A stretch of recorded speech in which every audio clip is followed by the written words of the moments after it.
Oscar Overlander. Well, I know it was a long period of time that I have not posted anything. I do not want to apologize for it, you know, because there was simply a thing I had to take care of, you know. If health is not there, then is everything nothing, you know. So basically, a lot of things are meaningless then, you know, and that's why I had to take care of that. So just leave it as that. I have not done a thing on the habitat since I posted the last video about the insulation, how to choose the right insulation, you know. But what I have done in the past week and a half was basically working on the truck himself. So I will show you that in a moment. The reason why I changed basically the object, you know, not the habitat, instead the track, was that when I looked into the plywood install, I realized, now let me show you. Let's go in there. So, like I said, here is everything the same, even the board is still there. What I want to say is that I have to step back. So now we are looking at the bedroom basically. There will be a wall later on, you know, but right there in the middle at the top, I will have the interior unit from the split AC, from the mini split, right? So, and then of course you have to have some copper pipes going from that mini split, and also wires going from the mini split all the way down, over, back down into the floor, and then out here into that storage box where I'm planning to put the condenser in there, right? The outside unit from the mini split. So that needs to be installed, but the problem is that I don't have much space above the ground. As you can see here, you know, I'm about 2.5 through maximum 3 inch above the ground. There's simply no space to get the copper pipes out at the bottom and store them there safely. Then I start, basically when you start thinking about that, then I also realized, you know, here in the corners, not on the inside, but on the outside, I will have additional lights like a turn light, a brake light and stuff like that.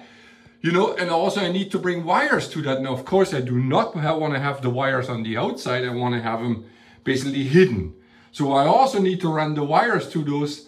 Then in the middle at the top, there will be a backup camera. So I need to run a wire to that too. So there's a ton of wires going basically to the back of the truck. That came all into my mind, you know, and that means basically I have to raise the habitat up to be able to install all this and keep the wires at the bottom. So that's why I need to get this habitat out of here. I stopped working on it. I need to take that out and put it into the shelter instead. But therefore I need to be able to drive the truck and park him somewhere else. We have now the subframe. Last weekend we moved them up onto the truck. You know, it's right there. These are light duties kind of thing, you know. I hooked up the lights. I also run extra wires from the light back. You can see them there, hanging there and hanging down here, the two. You know, these are the lights I'm bringing up on the corners, basically through the habitat up to the corners, which I just mentioned. This is all stuff I can do now, right now, you know, completely bolted. The spring system is installed everywhere. You know, the springs are in place on the opposite side as well. And right now I'm working on this storage box here. Starting with that one, I have to see how well it goes. And I do have also the material for this storage box, which is an actual real storage box. But different measurements. I can go deeper on that one because there's nothing in the way. But here are my air tanks, right? So I can't go that deep into it. Why do I need this box? It's very simple. The reason, as you can see, yeah, as you can see, here are the fuel lines, right? The new fuel lines. So I haven't mentioned that. I installed also both of the tanks. Here are the sheets. They are both 10 feet long. And like I said, 500 millimeter wide. and this one is 650 wide, 650 millimeter, and it's a very simple bend. It's just a 1/2 inch 90-degree bend on that one, and then here on this side is 1 inch, and then 1/2 inch this way. That's all, right? And then I just cut up the parts, you know, the pieces, and then I weld it together.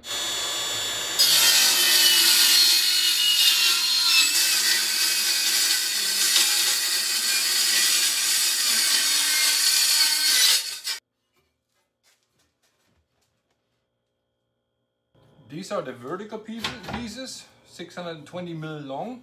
These two are the horizontal pieces, top and bottom.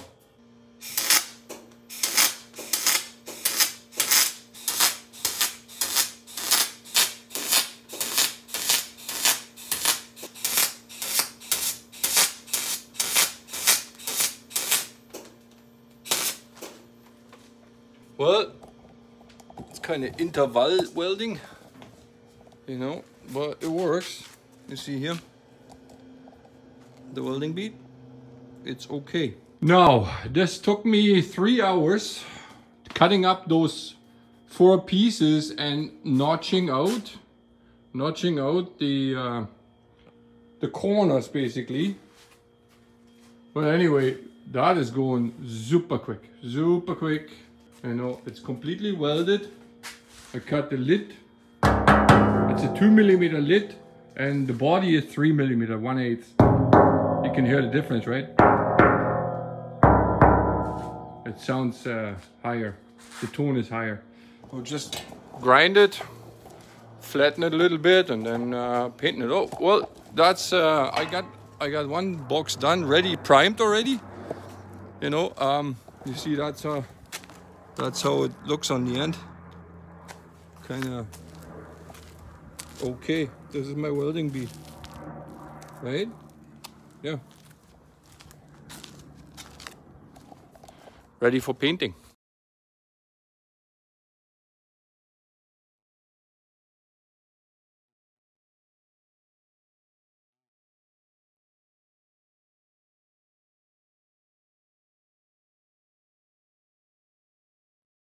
So the first storage box, the main box, for me the main box, the most important box right now, is installed.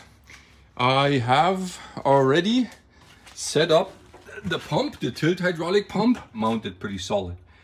I had to extend all the lines. There was originally a 6-foot line on it, or basically 6-foot lines for all 3. You know, this I believe this is the reverse, and that's the out, you know, and then this one must be the disengagement for the shifter, but I'm not so sure on that. They are now 10 feet long. The original one was 6 feet because the pump was originally mounted on that side. So I had to go through here, loop it around, come back, you know, through the frame, and then into the back of the box. So yeah, that's done.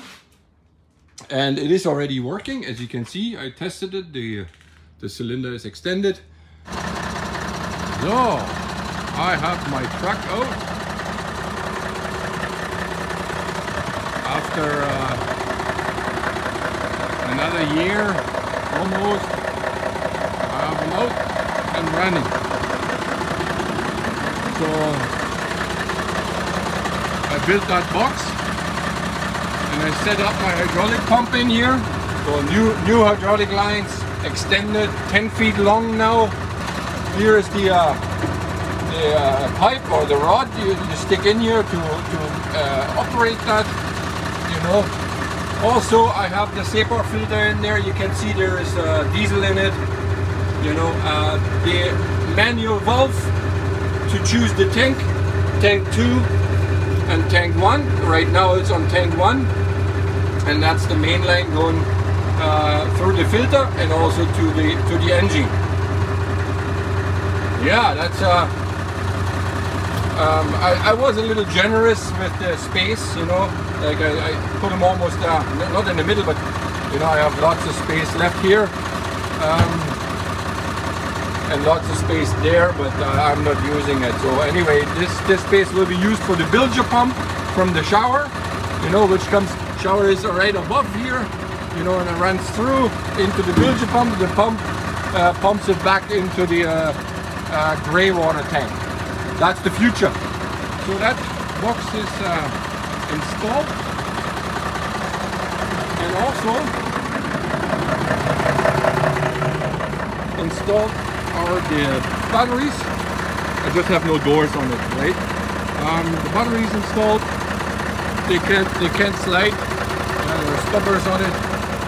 The tanks are installed, both of them. Right now I have only diesel in that one, in number one. The frame, the subframe is on it, you know, completely mounted this time. Rear lights, crash bar, everything in place. So yeah, I'm happy about that. And now I can go ahead and move my camper, the shelter, the habitat, into the shelter instead, you know, and raise them up so I can do all necessary work underneath the shelter as well. That was just a quick update from my side, you know, to show you guys I'm still alive and I'm still working on my project. A little slower, a little light duty kind of thing, you know, like nowadays or these days, but we're facing good weather period now, the summertime, you know, and I will pick up speed again, you know, and also posting some more videos again, you know, if I have something to show, you know. Also I have to do the articulation tests, you know, like lifting the diagonal or over the diagonal, the wheels, so I can see how the subframe behaves, right? So I might have to adjust it on the springs. That's what I'm doing, and I'm looking forward to drive that thing around the block, you know, at least one day. So, and then yeah, if it is out there, the shelter is empty, then this thing goes in there, you know, and over the summer months, the warm, dry summer months, I will be able to, yeah, do all the work, like all the caulking and all this, yeah, sealing, the aluminum cover strips, you know, the windows, the hatches. You know that, you know, what else is to do. And then slowly but surely then get into the interior, you know, but that's another game. So that's it for me. Oh, I want to thank you guys. You guys here rock. I mean, I wasn't online now for a month, but the subscribers kept coming. I really appreciate it. We have now 500 subscribers. I think even more than 500, so that is pretty cool, you know. And yeah, I'm looking forward to show you more of my project. So until then, have a good one.